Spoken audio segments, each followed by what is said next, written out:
What's going on, everyone? I'm Encore. This is Tomorrow Never Comes, and today I want to discuss a concept of always be pitching. Now, you guys have probably heard always be closing, but if you don't pitch, you can't close. And so I have just gotten off a Zoom call from an investment club that I'm a part of. It's a select group, a very small group of individuals from across the globe. And we're all part of London Real and affiliated with London Real Ventures. So that would mean Brian Rose. If you haven't heard of him, one of my videos that I have created before is my top YouTube influencers. And he's at the very top. All right. A very, very experienced and well-known influencer in the space.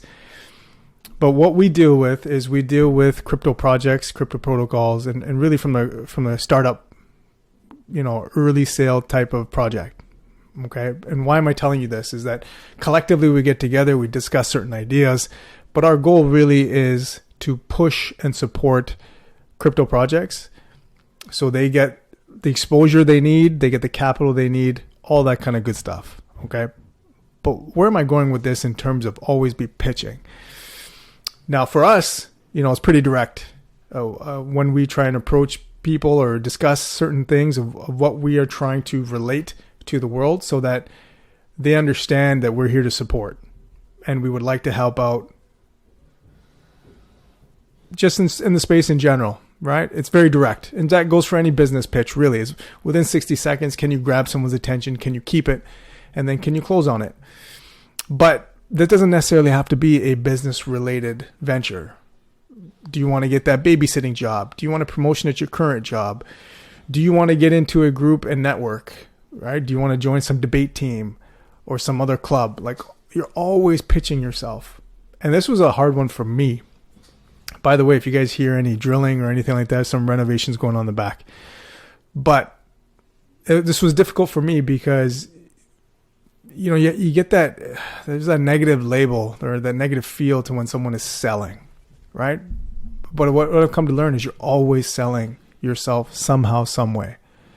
Selling itself is not a bad thing. It's what are you selling? How are you doing it? And can you deliver on it? Right? All of those things. And so,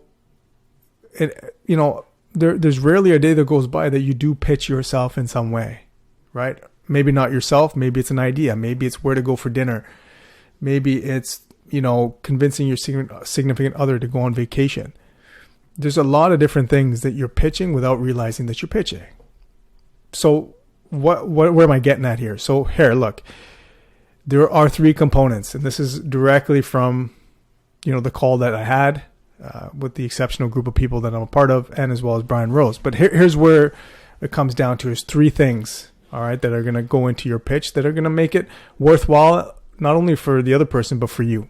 All right. So number one is you lead with reward. Biggest mistake I have made and most of us make is that we lead with why we lead with us. I do this, and that's why you need to talk to me. And listen, when someone who's been inundated with pitches, whether it's your significant other for, the next meal or it's the next business venture, they've heard it all. So how do you get their attention? What's that pattern interrupt for them? And you know what that is? That's how do they benefit from it? Because nobody leads with that, or very few do. And those are the ones that get their attention. What is in it for them? That is the key. And so if you lead with that, now you have their attention. Okay, hold on, wait. This person, first of all, knows what I want, or at least has an idea of what I want. So they did some type of research. And two, they're highlighting that. Yeah, okay, that's what I want. That's what I need. You got my attention. If you're going to pitch me with yourself, and I have very limited time, I don't even know if you know what I want.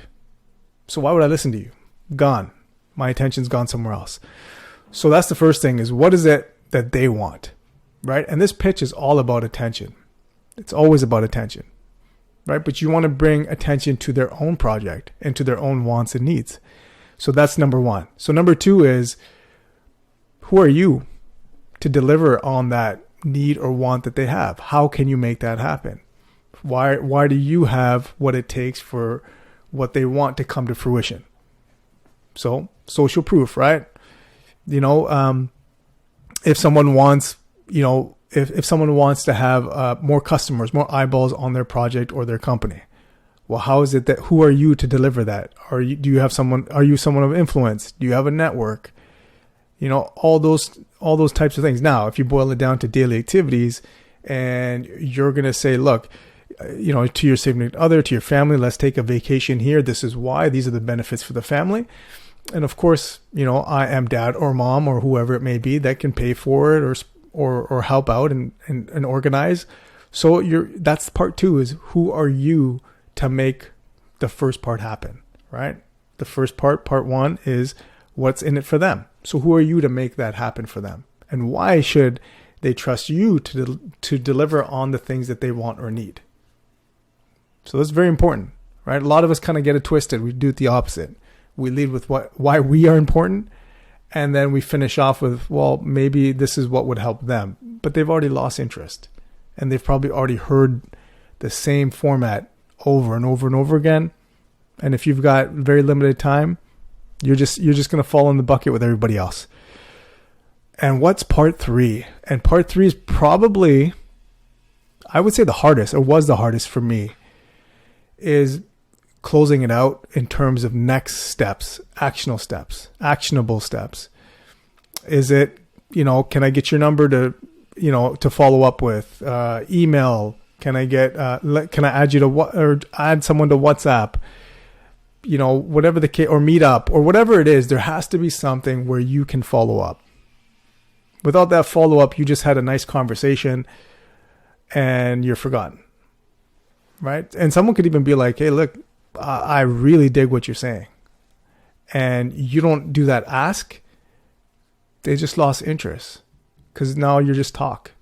You don't even want to deliver on it, right? Or they just forget about you. And that's the name of the game, is how is it that you can be remembered? They may be talking, and we're talking about, the next promotion, or the person who's running a club who has 100 applicants and you want to join that club. They're going to move on to the next person and the next person and the next person. Well, how are they going to remember you? Right? What is it that you did to highlight what they want and what they need? Right? At the same time, then, are you going to follow up to make sure that they remember you? Right? And so that's very key. So those are the 3 points of a great pitch, really, is you lead with reward. So you're leading with reward for them, not you. And then step two is really, who are you to deliver that reward for them? And step 3 is, how do we follow up, right? How do we connect after this conversation? Those are the 3 steps. And look, this process is ever evolving. It continues for me. And what I always hear, and what I've experienced before, where I found it in that tech startup before, and we would do these pitches, and we would memorize these pitches, and we would deliver the same pitch, or at least I would, the same pitch to every single person, no matter who they were.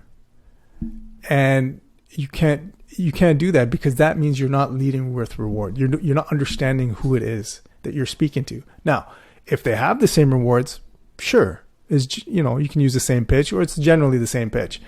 But you got to do the work. You got to know what's in it for them, and that changes, and that's nuance. It can be significantly different, or it can be very slight in terms of the differences. But you have to know that, and that's what you have to lead with first. And then the rest of it can be pretty much carbon copy, who you are to deliver it, and how do we follow up, right? So I always hear, always be closing, and that is 100% true. But you can't be closing if you're not pitching.